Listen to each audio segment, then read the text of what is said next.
STA TV, media syiar Islam. Bismillahirrahmanirrahim. Assalamualaikum warahmatullahi wabarakatuh. Alhamdulillah hamdan katsira tayyiban mubarakan fih kama yuhibbu rabbuna wa yarda. Asyhadu an la ilaha illallah wahdahu la syarika lah. Asyhadu anna Muhammadan abduhu wa rasuluh. Sallallahu alaihi wa ala alihi wa sahbihi wa sallam. Ayuhal ikhwatal kiram, sedang pendengar Radio Syiar Tauhid Aceh. Semoga Allah Subhanahu wa taala merahmati kita yang mendum.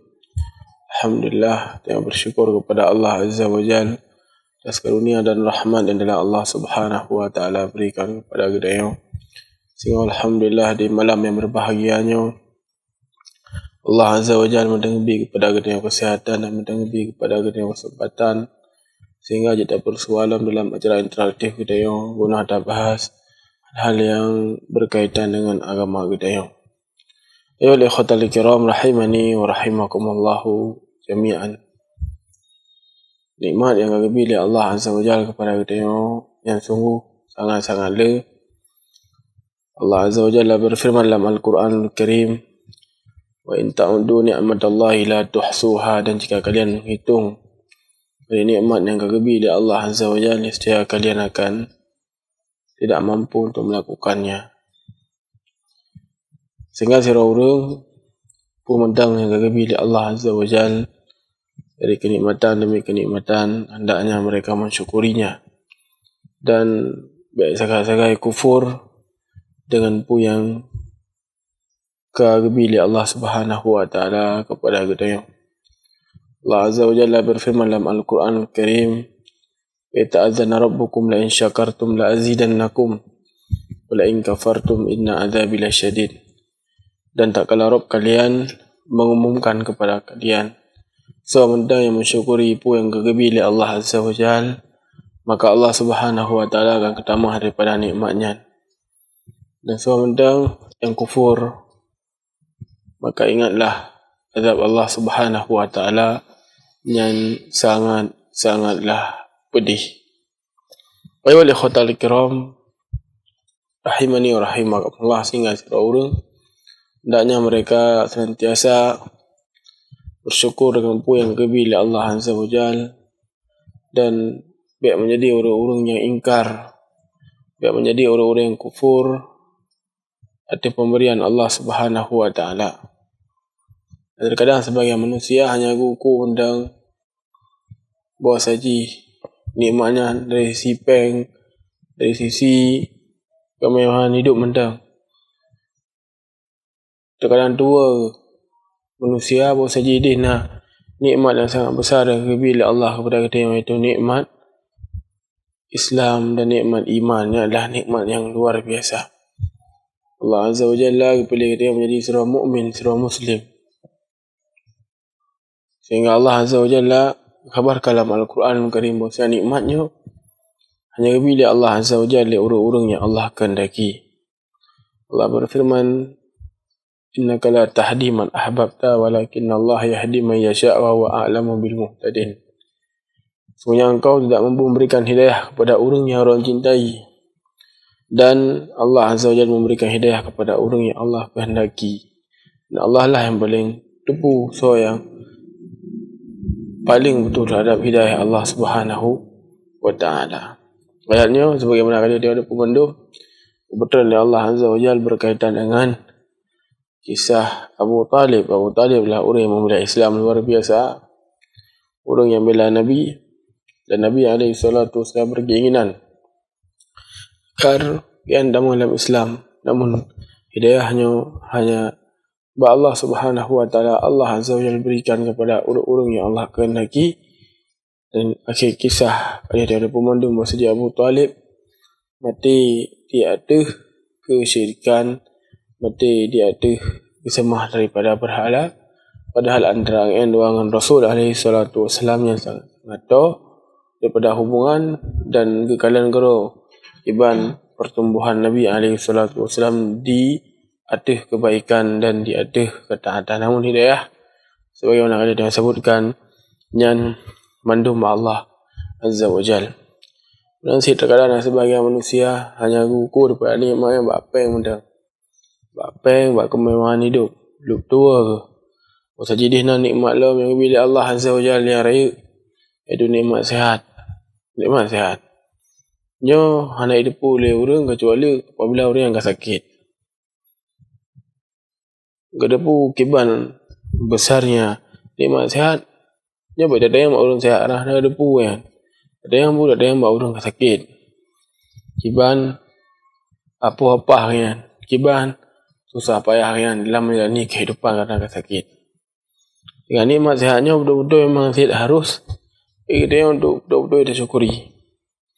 Hingga teruk lah setelah orang kepada ulama as-salaf jamun orang yang kejap mengeluh tentang keadaan udip yang susah payah, keadaan udip yang apa-apa lah. Maka gekenlah dia ulama yang kehron netim tukar jaroro sebelahan dengan yum sekian, sebutkan dengan harga yang sangat-sangat le. Dan kalau orang han netim le. Kemudian kita yang le kehron ingin bawa saji akiro ni digantung dengan harga sekian. Kemudian pendengaran ron, penglihatan ron disebutkan satu persatu. Kalau oleh orang han, yang ke puman yang ron keluhkan. Pu yang ron ya pegah kedih dan kesusahan hidup. Bak ron mentang na idih kerap jutaan dinar atau jutaan dirham dari kenikmatan. Ini puman nak mengeluh, nak mengeluh mudih dan yang semisal dengannya. Sehingga sirah orang hendaknya mereka betul-betul berusaha untuk mensyukuri pementang bila Allah Subhanahu wa taala kepada kita dari kenikmatan demi kenikmatan. Ayuhal ikhwatal kiram rahimani wa rahimakumullahu jami'an.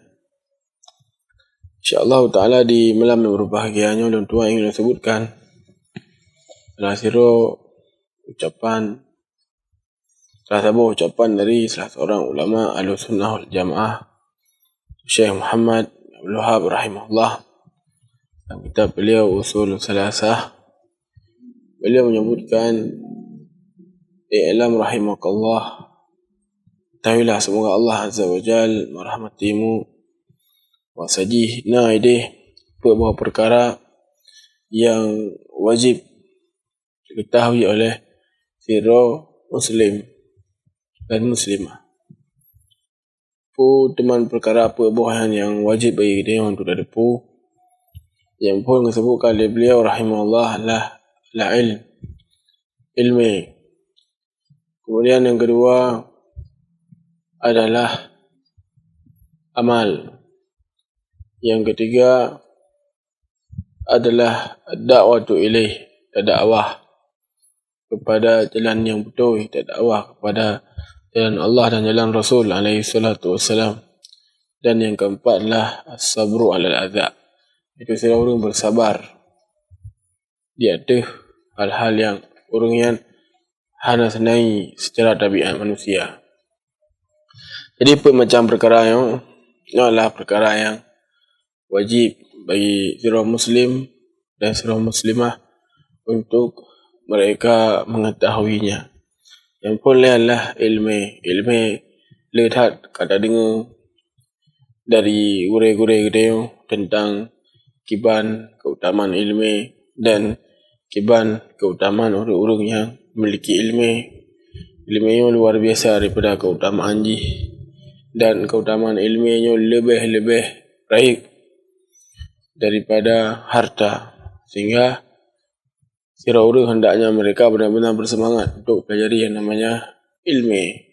Dan ilmu yang disebutkan keutamaan dalam Al-Quran atau dalam hadis Nabi SAW yang adalah ilmu agama. Jadi ketika anda dengar masa hadis dalam Anbiya lam yurithu dinar wala dirham walakin yurithu ilm. Jadi bahawa saja para Nabi yang ketika wafat hana ukubah dinar, hana ukubah dirham kepada umat ke. Namun yang ukubah ilmu, maksudnya ilmu adalah ilmu agama. Ilmu agama. Jadi dia terkadang salah pengertian ketika disebutkan daripada keutamaan ilmu. Contoh je ilmu, orang yang memiliki ilmu ialah orang yang dipersaksikan oleh Allah Azza wa Jalla dengan kebaikan yang luar biasa. Orang yang paling takut kepada Allah adalah orang yang memiliki ilmu. Lain-lain je, maka yang dimaksud ini adalah ilmu agama, kan ilmu yang berkaitan dengan dunia. Di seluruh Muslim sebagaimana dari pemandu, hendaknya mereka betul bersemangat untuk belajar mana ilmu agama, karena tengok ketika dia lakukan sebuah amal, tengok hanya tercoba-coba, tengok hanya terpegat barang kapu yang dia lah. Namun ketika dia lakukan daripada sebuah amal, tak hanya tengok betul-betul ilmu tentang amalannya. Hukum tengok hadis yang tu tentang amalannya. Maka hukum tengok ayat Al-Quran Al-Karim yang menjelaskan tentangnya. Sehingga inilah yang harus dilakukan oleh seluruh Muslim jika mereka ingin mengamalkan sebuah permasalahan. Jadi baik terpegatlah beranggapu yang tayang yang galah. Dan dia terjatuh dalam kesalahan dan hak mentang dalam beribadah dalam keadaan Allah Azza wa Jalla yang terima. Amalan yang benar karena hana ilmi, hana sesuai dengan apa yang diperintahkan oleh Rasul alaihi salatu wassalam. Jadi adalah perkara yang pun yang harus diketahui oleh seluruh Muslim dan Muslimah, iaitu ilmu. Sehingga kita yang orang yang kena nikmat yang betul-betul harus diprioritaskan anik-anik kita untuk mempelajari yang namanya ilmu agama, hanya paling prioritas kita. Jadi baik dah jadikan ilmu agama yang perkara sekunder, perkara kedua, jabut 3 minggu 3 yang hanya lagi kan. Perkara yang paling primer yang harus bagi kita untuk tekankan anak-anak kita adalah untuk mempelajari yang namanya ilmu agama. Adapun mempelajari ilmu dia yang tidaklah gelarang dalam agama, hanya gelarang jid bagi setiap orang untuk pelajari yang namanya ilmu dia. Namun baik segai-segai tua tentang ilmu yang paling pokok, ilmu yang paling dasar, iaitu ilmu agama. Yang pun.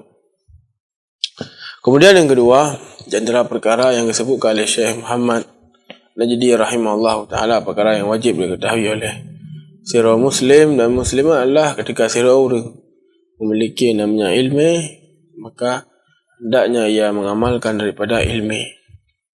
Yang kedua adalah mengamalkan ilmu. Tapi perkara sangat-sangat penting. Jadi manusia, yang pernah disebutkan oleh para ulama dalam permasalahan ilmu dan amal, yang heboh macam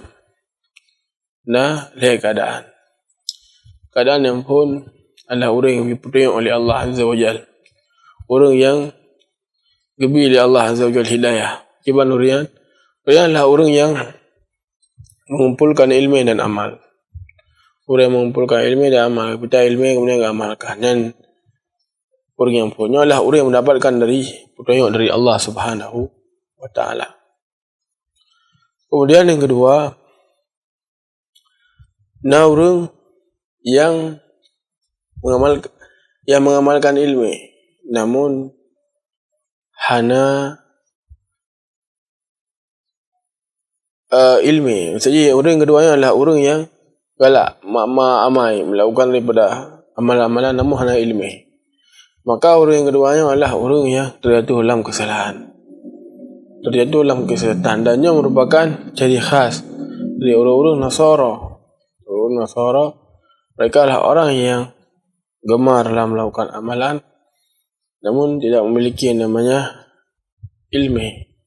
Hingga Sufyan Ats-Tsauri rahimahullah, atau Sufyan bin Uyainah, seorang ulama dari tabi'in, beliau mengatakan bahwasanya seorang dari kalangan gedayung yang galak mamai tanpa dibarengi dengan ilmu, makanya tengok kata contoh daripada orang-orang Nasara dan seorang kalangan orang-orang yang berilmu namun tidak mengamalkan daripada ilmu kan, Makanya kalau contoh daripada orang Yahudi. Jadi dalam golongan yang keduanya iaitu orang yang tak ada amal-amal. Luar biasa keberat amal.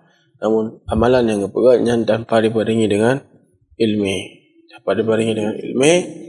Sehingga amalannya pun hanya diterima oleh Allah Subhanahu wa taala. Kemudian yang ketiga adalah orang yang memiliki daripada ilmu namun ia tidak mengamalkannya. Ilmu yang lain namun hanya keberat pun yang depu daripada ilmu yang sahih. Maka sebagaimana yang disebutkannya sungguh sangat-sangat berbahaya. Jadinya adalah ciri khas yang dimiliki oleh orang Yahudi. Yahudi depu ilmu namun hanya dia amalkan. Sehingga Allah Azza wa Jalla berfirman dalam Al-Quranul Karim, ya'rifunahu kama ya'rifuna abna'ahum. Mereka mengenal Muhammad sallallahu alaihi wasallam sebagaimana mereka mengenal anak-anak mereka. Namun apakah mereka beriman dengan apa yang dibawa oleh Nabi alaihi salatu wasallam? Tidak. Hanya yang beriman dengan apa yang gemeli Rasul alaihi salatu wasallam. Dan yang disebutkan oleh para ulama bahwasanya manusia dalam permasalahan ilmu dan amal yang lihat keadaan pun ada orang yang mengamalkan ilmu dan amal yang orang lebih bertengok oleh Allah. Kemudian yang kedua adalah orang yang memiliki ilmu namun hendak amalkan. Kemudian yang ketiga adalah orang yang iaitu memiliki amalan yang luar biasa namun hanya sesuai dengan ilmu. Jadi salah orang sebagaimana kali dia sebutkan, ketika ia memiliki ilmu maka harus bagi dia untuk mengamalkan daripada ilmu tersebut. Dia berusaha semaksimal mungkin untuk betul-betul amalkan daripada ilmu. Ganyalah yang kalian dari para ulama kemudian dari kalangan sahabat Rasul alaihi salatu wasallam. Kalau yang kedepu sebuah ilmu, maka mereka adalah orang yang bersemangat untuk menjalankan daripada ilmiah. Mereka berusaha dengan sangat-sangat keras agar ilmu yang bisa mereka aplikasikan dalam kehidupan mereka. Dan yang harus dengan contoh. Jadi ketika ada dengar daripada permasalahan agama, dia baiklah nak pemikiran Allah.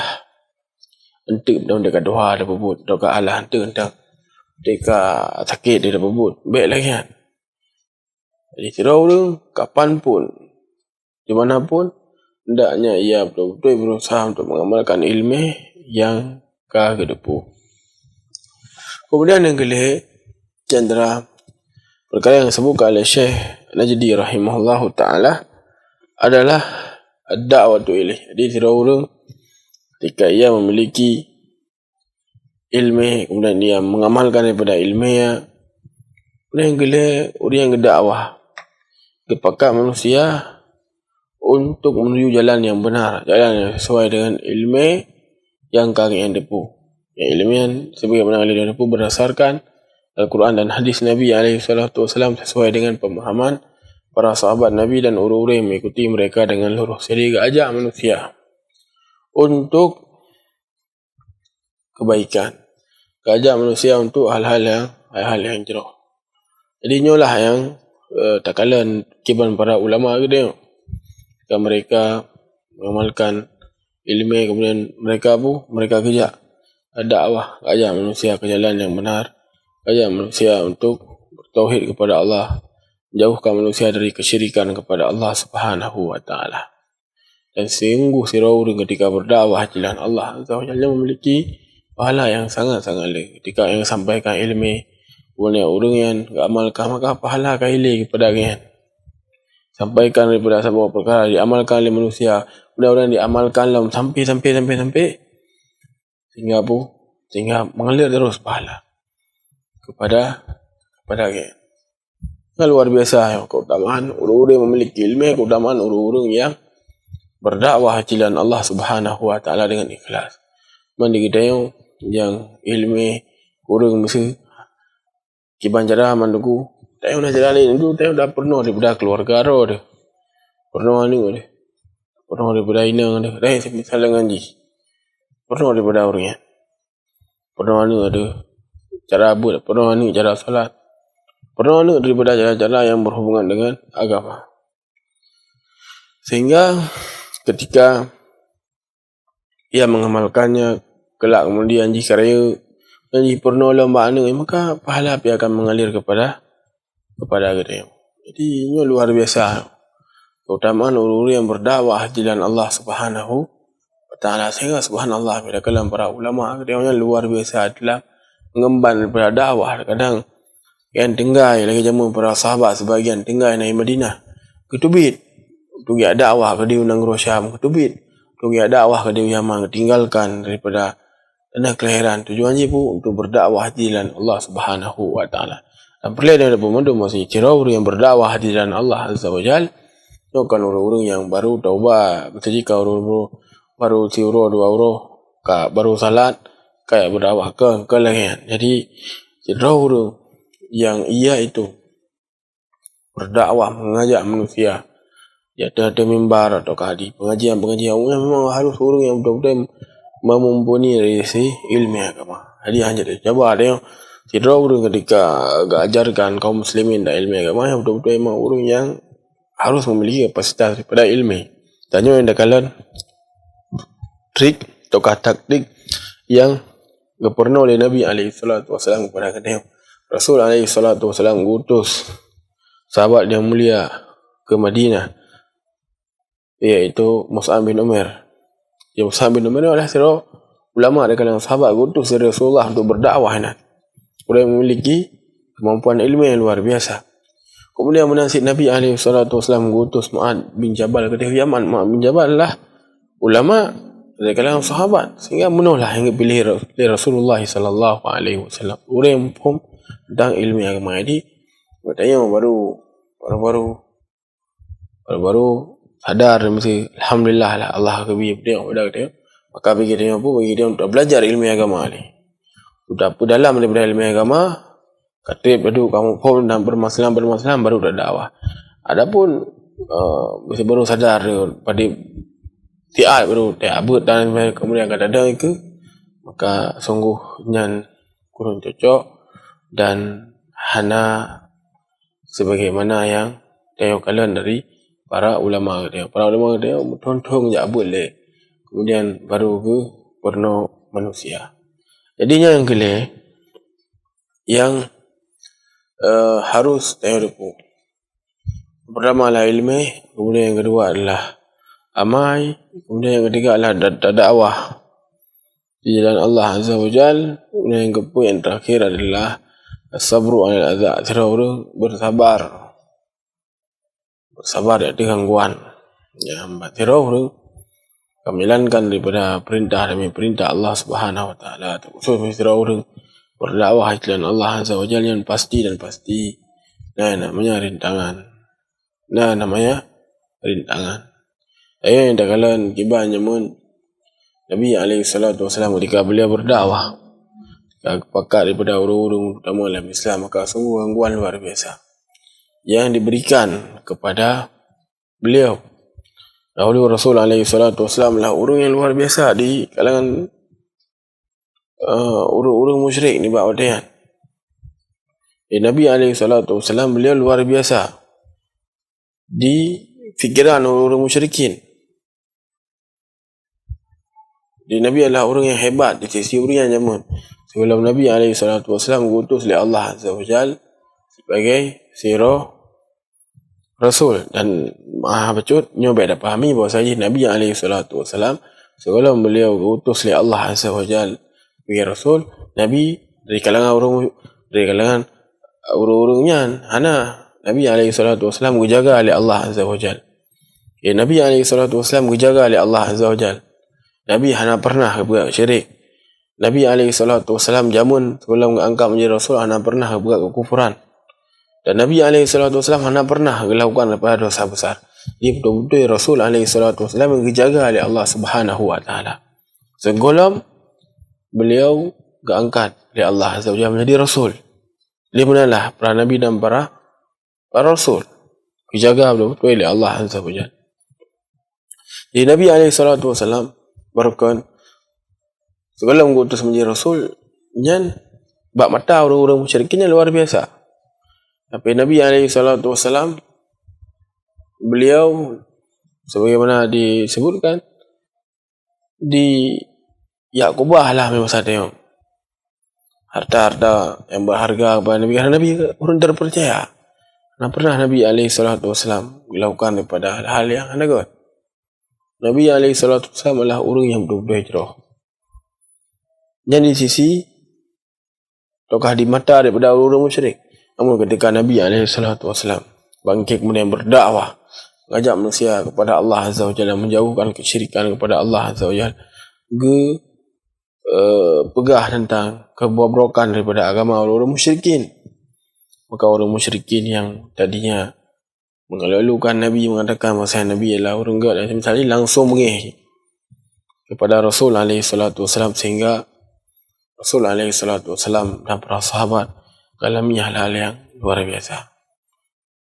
Diboikot oleh orang musyrik tengah solat, diilayah oleh orang musyrik tengah solat, nak pernah kembali oleh orang musyrik, dan yang lain je cibiran, hinaan yang pikal luar biasa. Sering dah berkata Nabi SAW. Namun sikap Rasul SAW bersabar dan beliau terus berdakwah. Dengan menolak daripada sirah orang yang berdakwah dengan Allah Azza wa Jalla. Jika anak orang itu berdakwah dengan ikhlas, dengan lapang hati, mengharap pahala dari Allah Azza wa Jalla, perbuat namanya ada yang semisal dengan dia. Dia pernah namanya salat. Jadi dikana cibiran-cibiran demi cibiran, maka sekali-sekali orang yang itu hentikan daripada dakwah tetap lanjut. Kenapa dia? Karenanya Allah yang membela agama Allah Subhanahu wa taala tak pernah daripada orang Islam dan ilmu agama lebih, karena hal-hal yang lain membuat dia patah semangat, membuat kita yang lemah dan yang semisal dengan dia. Dan sirah orang betul-betul dalam berdakwah untuk mengikhlaskan niat kepada Allah, betul-betul berbaharui daripada keikhlasan kepada Allah Azza wa Jalla, baik karena doa ataukah baik karena yang lain. Di ketika daripada gangguan demi gangguan dalam melakukan daripada ketaatan kepada Allah, maka hendaknya ia bersabar dan baik berdosa dengan pu yang menimpanya. Ayolah ikhwatal kiram rahimani wa rahimakumullah. Nyan pun macam yang disebutkan oleh Syekh Al-Mujaddid Syekh Muhammad An-Najdi rahimahullah ta'ala tentang perkara yang wajib bagi seorang muslim dan muslimah untuk mereka mengetahuinya. Daulah yang ketiga yang bernama ilmu, kemudian amai, kemudian yang ketiga adalah dakwah, kemudian yang keempat adalah bersabar di atas gangguan. Dan tentang yang Tuhan sampaikan nasihat yang singkat di malam yang berbahagianya, lebih dan kurang Tuhan lagi maaf. Subhanakallahumma rabbana wa bihamdika asyhadu an la ilaha illa anta wa astaghfiruka wa atubu ilaik. Assalamualaikum warahmatullahi wabarakatuh.